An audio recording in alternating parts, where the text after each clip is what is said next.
வேலூரில் குளிர்பானத்தில் மயக்க மருந்து கொடுத்து கூட்டு பாலியல் வன்கொடுமை செய்யப்பட்டதாக இளம்பெண் ஒருவர் வேலூர் எஸ்பி அலுவலகத்தில் புகார் கொடுத்துள்ளார். சின்ன காஞ்சிபுரத்தை சேர்ந்த அந்த இளம்பெண் அல்தாப் தாசின் என்பவரிடம் சீட்டு பணம் கட்டிய நிலையில் பணத்தை திரும்ப பெறுவதற்காக வேலூரில் உள்ள விடுதிக்கு சென்றபோது 3 பெண்கள் உட்பட 6 பேர் தன்னை தாக்கியதுடன் அல்தாப் தாசின் உள்ளிட்ட 3 பேர் குளிர்பானத்தில் மயக்க மருந்து கலந்து கொடுத்து பாலியல் வன்கொடுமை செய்து வீடியோ எடுத்து மிரட்டியதாக கூறியுள்ளார். இந்த சம்பவம் தொடர்பாக அல்தாப் தாசின் உள்ளிட்ட 6 பேர் மீது போலீசார் வழக்கு பதிந்து விசாரித்து வருகின்றனர். பக்தர்களுக்காக வைக்கப்பட்டிருந்த அன்னதானத்தை சாப்பிட்ட ஒற்றை காட்டு யானையை வனத்துறையினர் விரட்டினர்.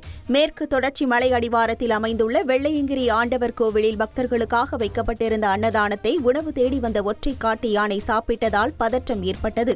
காட்டு யானைகள் அடிக்கடி உணவு தேடி வருவதால் இதுபோன்ற சம்பவங்கள் தொடர்ந்து நடைபெறுவதாக அப்பகுதி மக்கள் குற்றம் சாட்டியுள்ளனர்.